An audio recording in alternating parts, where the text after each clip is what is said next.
Some are still skeptical of what's called the COVID vaccine, despite the U.S. Food and Drug Administration fully approving the first one this week in record time and others in progress. Channel 3's Travis Cummings spoke to a medical expert at UT's College of Medicine.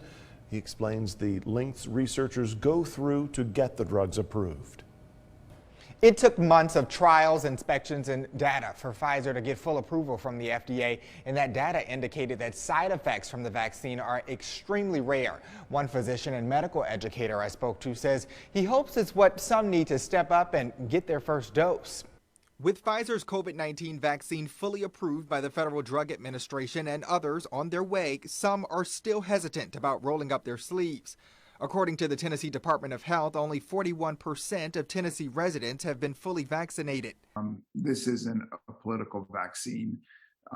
It's a vaccine that is a staple of all of our public health efforts. Executive Dean of UT's Health Science Center, College of Medicine, Dr. Scott Strom, addressed that fear and explained how the FDA got the job of approving the vaccine.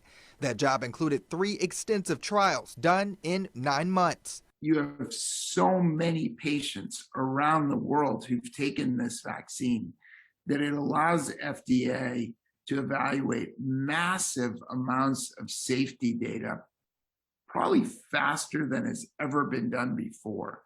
He added the only thing that's missing is what they call a long-term toxicology, which could take several years to complete. So there's always a judgment call on risk versus the reward of really long delayed side effects. We also asked Strom about naming the drug. He says there's 3 phases for that too. Marketing, the most complex. Number one, could it be confused with any other drug name? So a person might not accidentally dose the same drug twice. Number 2, how easy it is to pronounce and use. Number 3, is it recognizable? With the necessary steps taken to get the vaccine out, it's a mechanism whereby patients can get access to incredibly promising therapies early.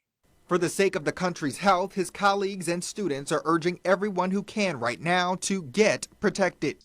As a state, as a community, as a country, we have to work together.